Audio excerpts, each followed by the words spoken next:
ತನುವು ನಿನ್ನದು ಮನವು ನಿನ್ನದು, ತನುವು ನಿನ್ನದು ಮನವು ನಿನ್ನದು, ಎನ್ನ ಜೀವನ ಧನವು ನಿನ್ನದು. ನಾನು ನಿನ್ನವನೆಂಬ ಹೆಮ್ಮೆಯ ಋಣವು ಮಾತ್ರವೇ ನನ್ನದು. ತನು ನಿನ್ನದು ಮನವು ನಿನ್ನದು.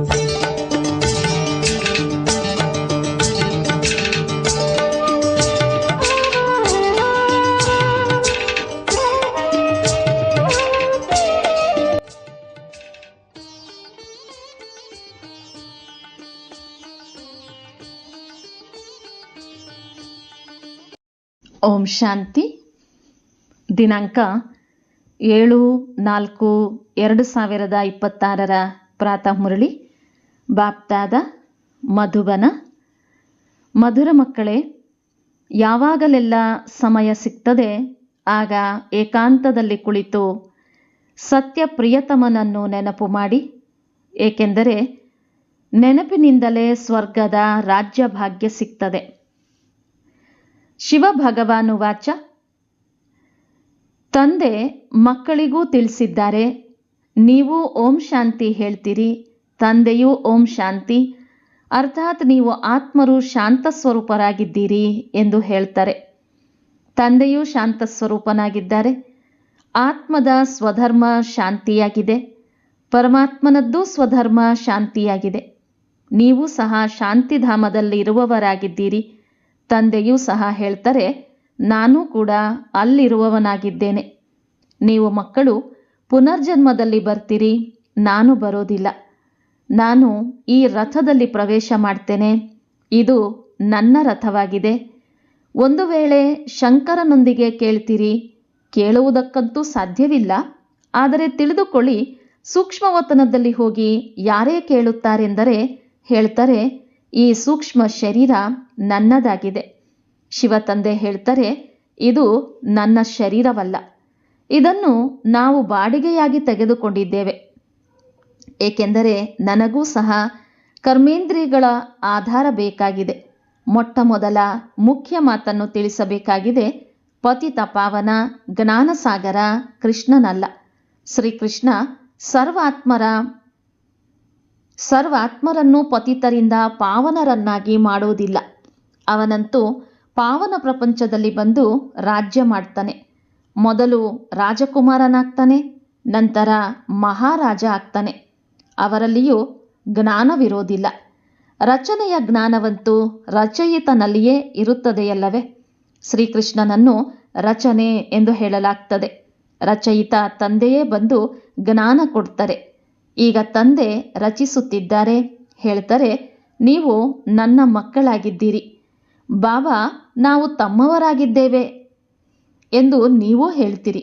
ಬ್ರಹ್ಮನ ಮೂಲಕ ಬ್ರಾಹ್ಮಣರ ಸ್ಥಾಪನೆ ಎಂದು ಹೇಳಲಾಗ್ತದೆ. ಇಲ್ಲವೆಂದರೆ ಬ್ರಾಹ್ಮಣರು ಎಲ್ಲಿಂದ ಬರ್ತಾರೆ? ಸೂಕ್ಷ್ಮವತನದಲ್ಲಿರುವ ಬ್ರಹ್ಮ ಬೇರೆ ಯಾರೂ ಅಲ್ಲ. ಮೇಲಿರುವಂಥವರೇ ಕೆಳಗೆ ಇರುವಂಥವರು, ಅವರೇ ಮೇಲಿರುವಂಥವರಾಗಿದ್ದಾರೆ. ಒಬ್ಬರೇ ಆಗಿದ್ದಾರೆ. ಒಳ್ಳೆಯದು. ವಿಷ್ಣು ಮತ್ತು ಲಕ್ಷ್ಮೀನಾರಾಯಣರದ್ದು ಒಂದೇ ಮಾತಾಗಿದೆ. ಅವರು ಎಲ್ಲಿಯವರಾಗಿದ್ದಾರೆ? ಬ್ರಹ್ಮಾಸೋ ವಿಷ್ಣು ಆಗ್ತಾರೆ. ಬ್ರಹ್ಮ ಸರಸ್ವತಿಯೇ ಲಕ್ಷ್ಮೀನಾರಾಯಣ, ನಂತರ ಅವರೇ ಇಡೀ ಕಲ್ಪದ 84 ಜನ್ಮಗಳ ನಂತರ ಬಂದು ಸಂಗಮದಲ್ಲಿ ಬ್ರಹ್ಮ ಸರಸ್ವತಿಯಾಗ್ತಾರೆ. ಲಕ್ಷ್ಮೀನಾರಾಯಣರು ಸಹ ಮನುಷ್ಯನಾಗಿದ್ದಾರೆ. ಅವರದ್ದು ದೇವಿ ದೇವತಾ ಧರ್ಮವಾಗಿದೆ. ವಿಷ್ಣುವಿಗೆ 4 ಭುಜಗಳನ್ನು ಕೊಡಲಾಗಿದೆ. ಇದು ಪ್ರವೃತ್ತಿ ಮಾರ್ಗವನ್ನು ತೋರಿಸಲಾಗಿದೆ. ಭಾರತದಲ್ಲಿ ಪ್ರಾರಂಭದಿಂದಲೇ ಪ್ರವೃತ್ತಿ ಮಾರ್ಗ ನಡೆಯುತ್ತಾ ಬರ್ತದೆ. ಆದ್ದರಿಂದ ವಿಷ್ಣುವಿಗೆ 4 ಭುಜಗಳನ್ನು ಕೊಟ್ಟಿದ್ದಾರೆ. ಇಲ್ಲಿ ಬ್ರಹ್ಮ ಸರಸ್ವತಿ ಇದ್ದಾರೆ. ಆ ಸರಸ್ವತಿ ದತ್ತು ಮಗುವಾಗಿದ್ದಾರೆ. ಇವರ ಹೆಸರು ಲಕ್ಕಿರಾಜ್ ಎಂದಿತ್ತು. ನಂತರ ಇವರ ಹೆಸರು ಬ್ರಹ್ಮ ಎಂದು ಇಡಲಾಯಿತು. ಶಿವ ತಂದೆ ಇವರಲ್ಲಿ ಪ್ರವೇಶ ಮಾಡಿದರು ಮತ್ತು ರಾಧೆಯನ್ನು ತನ್ನ ಮಗುವನ್ನಾಗಿ ಮಾಡಿಕೊಂಡರು. ಸರಸ್ವತಿ ಎಂದು ಹೆಸರಿಡಲಾಯಿತು. ಸರಸ್ವತಿಗೆ ಬ್ರಹ್ಮ ಯಾವುದೇ ಲೌಕಿಕ ತಂದೆಯಲ್ಲ. ಇವರಿಬ್ಬರ ಲೌಕಿಕ ತಂದೆ ಬೇರೆ ಇದ್ದರು. ಈಗ ಅವರಿಲ್ಲ. ಇವರನ್ನು ಶಿವ ತಂದೆ ಬ್ರಹ್ಮಾರವರ ಮುಖಾಂತರ ದತ್ತು ಮಾಡಿಕೊಂಡರು. ನೀವು ದತ್ತು ಮಕ್ಕಳಾಗಿದ್ದೀರಿ. ಬ್ರಹ್ಮನೂ ಸಹ ಶಿವತಂದೆಯ ಮಗುವಾಗಿದ್ದಾರೆ. ಬ್ರಹ್ಮನ ಮುಖಕಮಲದಿಂದ ರಚಿಸುತ್ತಾರೆ. ಆದ್ದರಿಂದ ಬ್ರಹ್ಮನನ್ನು ಸಹ ಮಾತಾ ಎಂದು ಹೇಳಲಾಗ್ತದೆ. ನೀವು ಮಾತಾ ಪಿತಾ, ನಾವು ನಿಮ್ಮ ಬಾಲಕರು, ನಿಮ್ಮ ಕೃಪೆಯಿಂದ ಸುಖದ ಗಣಿ ಎಂಬ ಗಾಯನ ಮಾಡುತ್ತಾರಲ್ಲವೇ. ನೀವು ಬಾಲಕರು ಬಂದು ಬ್ರಾಹ್ಮಣರಾಗಿದ್ದೀರಿ. ಇದರಲ್ಲಿ ಬಹಳ ಚೆನ್ನಾಗಿ ತಿಳಿದುಕೊಳ್ಳುವ ಬುದ್ಧಿ ಇರಬೇಕು. ನೀವು ಮಕ್ಕಳು ಶಿವತಂದೆಯಿಂದ ಆಸ್ತಿಯನ್ನು ತೆಗೆದುಕೊಳ್ತೀರಿ. ಬ್ರಹ್ಮರವರೇನು ಸ್ವರ್ಗದ ರಚಯಿತ ಅಥವಾ ಜ್ಞಾನಸಾಗರನಲ್ಲ. ಜ್ಞಾನಸಾಗರ ಒಬ್ಬರೇ ತಂದೆಯಾಗಿದ್ದಾರೆ. ಆತ್ಮದ ತಂದೆಯೂ ಸಹ ಜ್ಞಾನಸಾಗರನಾಗಿದ್ದಾರೆ. ಆತ್ಮವು ಜ್ಞಾನಸಾಗರನಾಗ್ತದೆ. ಆದರೆ ಇವರನ್ನು ಜ್ಞಾನಸಾಗರನೆಂದು ಹೇಳೋದಿಲ್ಲ. ಏಕೆಂದರೆ ಸಾಗರನಂತೂ ಒಬ್ಬರೇ ಆಗಿದ್ದಾರೆ. ನೀವೆಲ್ಲರೂ ನದಿಗಳಾಗಿದ್ದೀರಿ.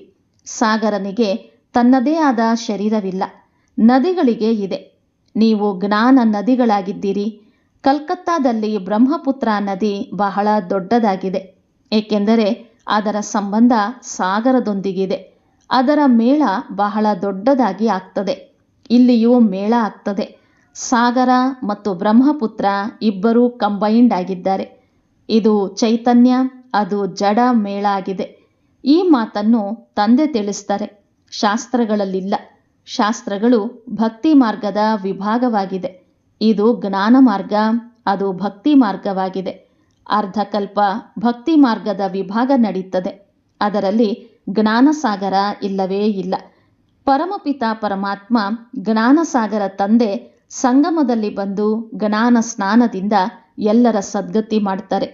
ನೀವು ತಿಳಿದಿದ್ದೀರಿ, ನಾವು ಬೇಹದ್ದಿನ ತಂದೆಯಿಂದ ಸ್ವರ್ಗದ ಸುಖದ ಅದೃಷ್ಟವನ್ನು ರೂಪಿಸಿಕೊಳ್ಳುತ್ತಿದ್ದೇವೆ. ಅವಶ್ಯವಾಗಿ ನಾವು ಸತ್ಯಯುಗ ತ್ರೇತಾದಲ್ಲಿ ದೇವಿ ದೇವತೆಗಳಾಗಿದ್ದೆವು. ಈಗ ನಾವು ಪೂಜಾರಿ ಮನುಷ್ಯರಾಗಿದ್ದೇವೆ. ಮತ್ತೆ ಮನುಷ್ಯರಿಂದ ನೀವು ದೇವತೆಗಳಾಗ್ತೀರಿ. ಬ್ರಾಹ್ಮಣರಿಂದ ದೇವತಾ ಧರ್ಮದಲ್ಲಿ ಬರ್ತೀರಿ. ನಂತರ ಕ್ಷತ್ರಿಯ, ವೈಶ್ಯ, ಶೂದ್ರರಾದಿರಿ.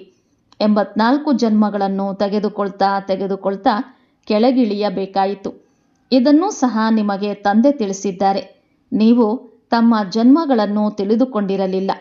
84 ಜನ್ಮಗಳು ಸಹ ನೀವೇ ತೆಗೆದುಕೊಳ್ತೀರಿ. ಯಾರು ಮೊಟ್ಟ ಮೊದಲು ಬರ್ತಾರೆ ಅವರೇ ಪೂರ್ಣ 84 ಜನ್ಮಗಳನ್ನು ತೆಗೆದುಕೊಳ್ತಾರೆ. ಯೋಗದಿಂದಲೇ ತುಕ್ಕು ಬಿಡುತ್ತದೆ. ಯೋಗದಲ್ಲಿಯೇ ಪರಿಶ್ರಮವಿದೆ. ಭಲೆ ಕೆಲವು ಮಕ್ಕಳು ಜ್ಞಾನದಲ್ಲಿ ಮುಂದೆ ಹೋಗ್ತಾರೆ, ಆದರೆ ಯೋಗದಲ್ಲಿ ಕಚ್ಚಾ ಇದ್ದಾರೆ. ಬಂಧನ ಮುಕ್ತರಿಗಿಂತ ಬಂಧನದಲ್ಲಿರುವವರು ಯೋಗದಲ್ಲಿ ಚೆನ್ನಾಗಿದ್ದಾರೆ.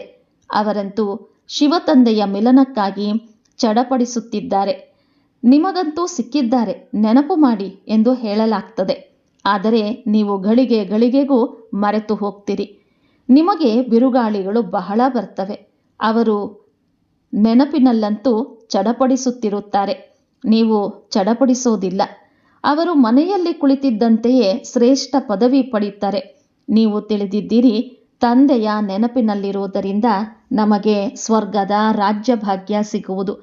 ಹೇಗೆ ಮಗು ಗರ್ಭದಿಂದ ಹೊರಬರಲು ಚಡಪಡಿಸುತ್ತದೆ, ಹಾಗೆಯೇ ಬಂಧನದಲ್ಲಿರುವವರು ಚಡಪಡಿಸುತ್ತಾ ಶಿವಬಾಬಾ ಈ ಬಂಧನದಿಂದ ಬಿಡಿಸಿ ಎಂದು ಕೂಗುತ್ತಿರುತ್ತಾರೆ. ಹಗಲು ರಾತ್ರಿ ನೆನಪು ಮಾಡ್ತಾರೆ.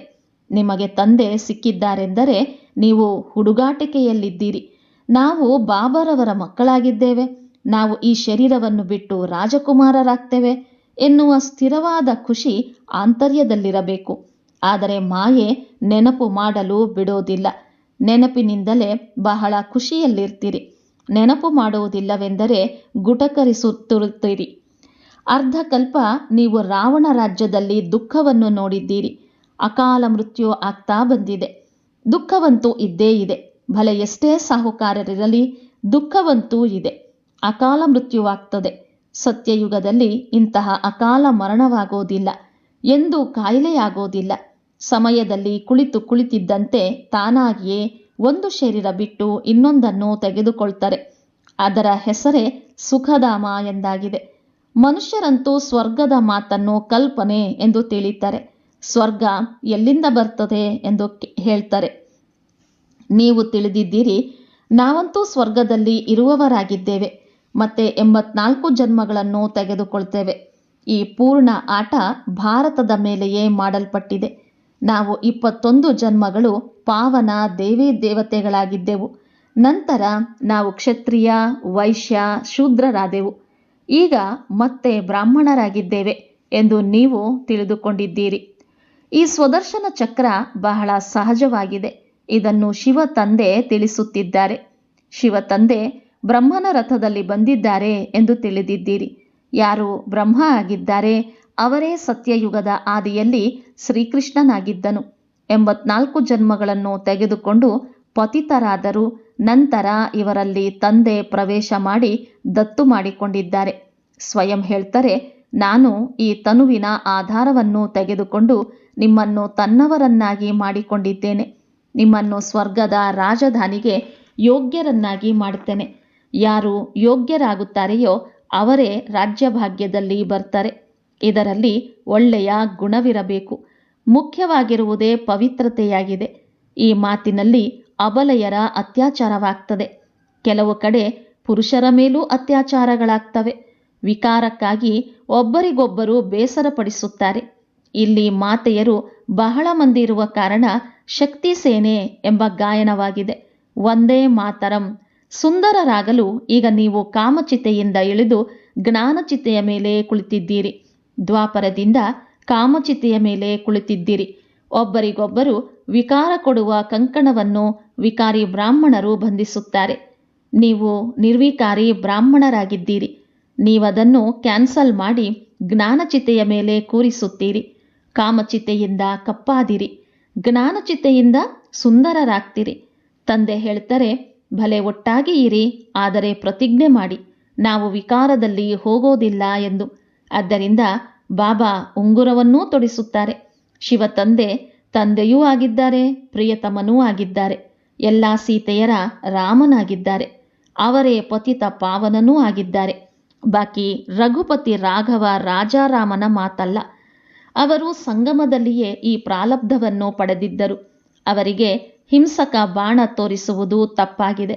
ಚಿತ್ರದಲ್ಲಿಯೂ ಕೊಡಬಾರದು. ಕೇವಲ ಚಂದ್ರವಂಶಿ ಎಂದು ಬರೆಯಬೇಕಾಗಿದೆ. ಮಕ್ಕಳಿಗೆ ತಿಳಿಸಬೇಕಾಗಿದೆ.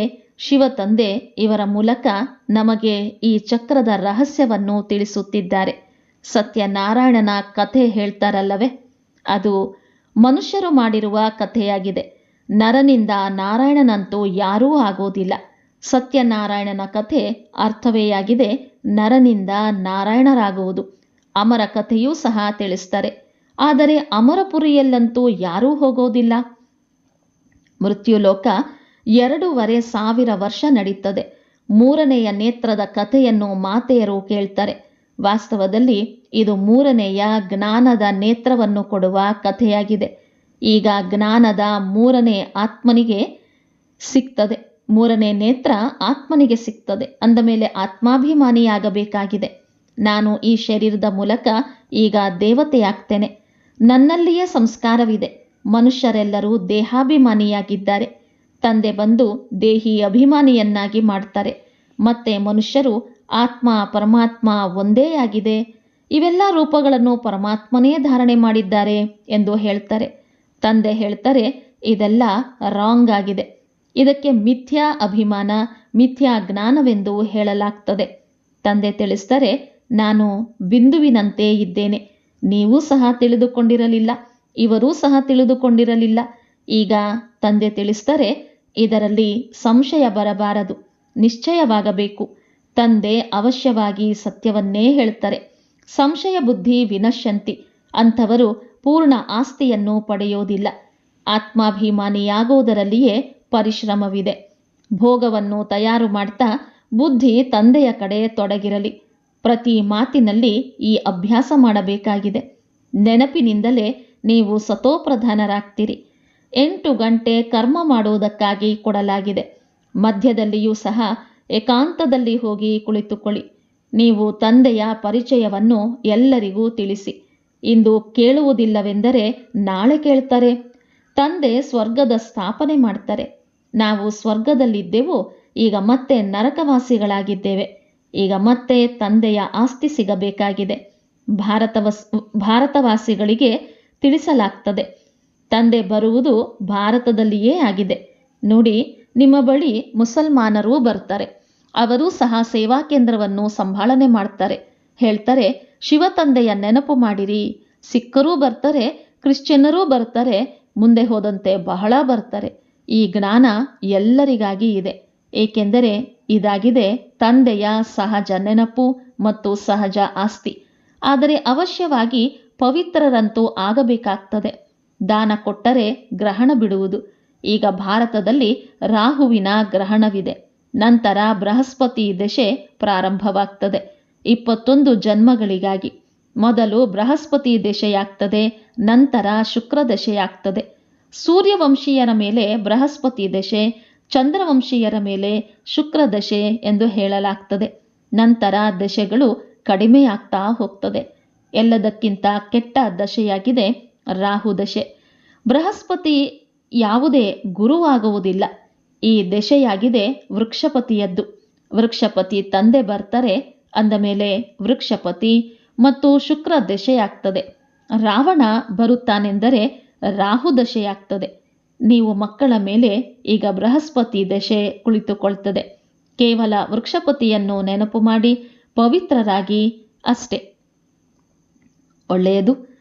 ಮಧುರಾತಿ ಮಧುರ ಅಗಲಿ ಹೋಗಿ ಮರಳಿ ಸಿಕ್ಕಿರುವ ಮಕ್ಕಳ ಪ್ರತಿ ಮಾತಾ ಪಿತಾ ಬಾಪ್ದಾದಾರವರ ನೆನಪು, ಪ್ರೀತಿ ಹಾಗೂ ಸುಪ್ರಭಾತ. ಆತ್ಮಿಕ ಮಕ್ಕಳಿಗೆ ಆತ್ಮಿಕ ತಂದೆಯ ನಮಸ್ತೆ. ಆತ್ಮಿಕ ಮಕ್ಕಳ ಆತ್ಮಿಕ ತಂದೆಗೆ ನಮಸ್ತೆ, ನಮಸ್ತೆ, ನಮಸ್ತೆ. ಧಾರಣೆಗಾಗಿ ಮುಖ್ಯಾಂಶಗಳು. ಪ್ರತಿಯೊಂದು ಕಾರ್ಯ ಮಾಡ್ತಾ ಆತ್ಮಾಭಿಮಾನಿಯಾಗುವ ಅಭ್ಯಾಸ ಮಾಡಬೇಕಾಗಿದೆ. ದೇಹದ ಅಹಂಕಾರ ಸಮಾಪ್ತಿಯಾಗಲಿ, ಇದಕ್ಕಾಗಿ ಪರಿಶ್ರಮ ಪಡಬೇಕು. ಸತ್ಯಯುಗಿ ರಾಜ್ಯ ಭಾಗ್ಯದ ಯೋಗ್ಯರಾಗಲು ತಮ್ಮ ಮ್ಯಾನರ್ಸ್ ಅನ್ನು ರಾಯಲ್ ಮಾಡಿಕೊಳ್ಳಬೇಕಾಗಿದೆ. ಪವಿತ್ರತೆಯೇ ಎಲ್ಲದಕ್ಕಿಂತ ಶ್ರೇಷ್ಠ ಚಲನೆಯಾಗಿದೆ. ಪವಿತ್ರರಾಗೋದರಿಂದಲೇ ಪವಿತ್ರ ಪ್ರಪಂಚದ ಮಾಲೀಕರಾಗ್ತೀರಿ. ವರದಾನ: ಮಾಡಿಸುವವರ ಸ್ಮೃತಿಯ ಮೂಲಕ ಸಹಜ ಯೋಗದ ಅನುಭವ ಮಾಡುವಂತಹ ಸಫಲತಾ ಮೂರ್ತಿ ಭವ. ಯಾವುದೇ ಕಾರ್ಯವನ್ನು ಮಾಡುತ್ತಿದ್ದರೂ ಇದೇ ಸ್ಮೃತಿ ಇರಲಿ. ಈ ಕಾರ್ಯಕ್ಕಾಗಿ ನಿಮಿತ್ತ ಮಾಡುವಂತಹ ಬೆನ್ನೆಲುಬು ಯಾರಾಗಿದ್ದಾರೆ? ಸ್ಥೈರ್ಯ ಕೊಡುವವರಿಲ್ಲದೆ ಯಾವುದೇ ಕರ್ಮದಲ್ಲಿ ಸಫಲತೆ ಸಿಗಲು ಸಾಧ್ಯವಿಲ್ಲ. ಆದ್ದರಿಂದ ಯಾವುದೇ ಕಾರ್ಯವನ್ನು ಮಾಡುತ್ತಿದ್ದರೂ ಇದನ್ನಷ್ಟೇ ಚಿಂತನೆ ಮಾಡಿರಿ, ನಾನು ನಿಮಿತ್ತನಷ್ಟೇ. ಮಾಡಿಸುವವರು ಸ್ವಯಂ ಸರ್ವ ಸಮರ್ಥ ತಂದೆಯಾಗಿದ್ದಾರೆ. ಈ ಸ್ಮೃತಿಯನ್ನಿಟ್ಟುಕೊಂಡು ಕರ್ಮ ಮಾಡುತ್ತೀರೆಂದರೆ ಸಹಜ ಯೋಗದ ಅನುಭೂತಿ ಆಗುತ್ತಿರುವುದು. ನಂತರ ಈ ಸಹಜ ಯೋಗ ಅಲ್ಲಿ ಸಹಜ ರಾಜ್ಯಾಡಳಿತವನ್ನು ಮಾಡಿಸುತ್ತದೆ. ಇಲ್ಲಿ ಸಂಸ್ಕಾರವನ್ನು ಅಲ್ಲಿ ತೆಗೆದುಕೊಂಡು ಹೋಗುವಿರಿ. ಸುವಾಕ್ಯ: ಇಚ್ಛೆಗಳು ನೆರಳಿನಂತೆ. ಅದಕ್ಕೆ ತಾವು ಬೆನ್ನು ಮಾಡುತ್ತೀರೆಂದರೆ ಅದು ತಮ್ಮ ಹಿಂದೆಯೇ ಬರುವುದು. ಅವ್ಯಕ್ತ ಸೂಚನೆ: ಮಹಾನರಾಗಲು ಮಧುರತೆ ಮತ್ತು ನಮ್ರತೆಯ ಗುಣ ಧಾರಣೆ ಮಾಡಿ. ಮಧುರತೆ ಇಂತಹ ವಿಶೇಷ ಧಾರಣೆಯಾಗಿದೆ. ಇದು ಕಹಿಯಾದ ಧರಣಿಯನ್ನು ಸಹ ಮಧುರವನ್ನಾಗಿ ಮಾಡುತ್ತದೆ. ನೀವೆಲ್ಲರೂ ಬದಲಾಗಲು ಆಧಾರ ತಂದೆಯ 2 ಮಧುರ ಮಾತುಗಳಾಗಿವೆ. ಮಧುರ ಮಕ್ಕಳೇ, ನೀವು ಮಧುರ ಶುದ್ಧ ಆತ್ಮರಾಗಿದ್ದೀರಿ. ಈ 2 ಮಾತುಗಳೇ ಬದಲಾಯಿಸಿತು. ಮಧುರ ದೃಷ್ಟಿ ಬದಲಾಯಿಸಿತು. ಹೀಗೆಯೇ ಮಧುರತೆಯ ಮೂಲಕ ಅನ್ಯರನ್ನೂ ಸಹ ಮಧುರರನ್ನಾಗಿ ಮಾಡಿ. ಈ ಮುಖವನ್ನು ಮಧುರವನ್ನಾಗಿ ಮಾಡಿ. ಈ ಸದಾ ಮಧುರತೆಯ ಉಡುಗೊರೆಯನ್ನು ಜೊತೆಯಲ್ಲಿಟ್ಟುಕೊಳ್ಳಿ. ಇದರಿಂದಲೇ ಸದಾ ಮಧುರರಾಗಿರುವಿರಿ ಮತ್ತು ಮಧುರರನ್ನಾಗಿ ಮಾಡುವಿರಿ. ಇಂದಿನ ಮುರಳಿಯ ಪ್ರಶ್ನೋತ್ತರ: ತಂದೆ ಸಿಕ್ಕಿದ್ದಾರೆಂದರೆ ಯಾವ ಆಲಸ್ಯ ಸಮಾಪ್ತಿಯಾಗಬೇಕು? ಕೆಲವು ಮಕ್ಕಳು ಆಲಸಿಗಳಾಗಿ ಹೇಳ್ತಾರೆ, ನಾವಂತೂ ತಂದೆಯ ಮಕ್ಕಳಾಗಿದ್ದೇವೆ, ನೆನಪಿನ ಪರಿಶ್ರಮ ಪಡೋದಿಲ್ಲ, ಗಳಿಗೆ ನೆನಪು ಮರೆತು ಹೋಗುತ್ತದೆ ಎಂದರೆ ಇದೇ ಆಲಸ್ಯವಾಗಿದೆ. ಬಾಬಾ ಹೇಳ್ತಾರೆ, ಮಕ್ಕಳೇ, ಒಂದು ವೇಳೆ ನೆನಪಿನಲ್ಲಿರುತ್ತೀರೆಂದರೆ ಆಂತರ್ಯದಲ್ಲಿ ಸ್ಥಿರವಾದ ಖುಷಿ ಇರ್ತದೆ. ಯಾವುದೇ ಪ್ರಕಾರದಿಂದ ಗುಟಕರಿಸೋದಿಲ್ಲ.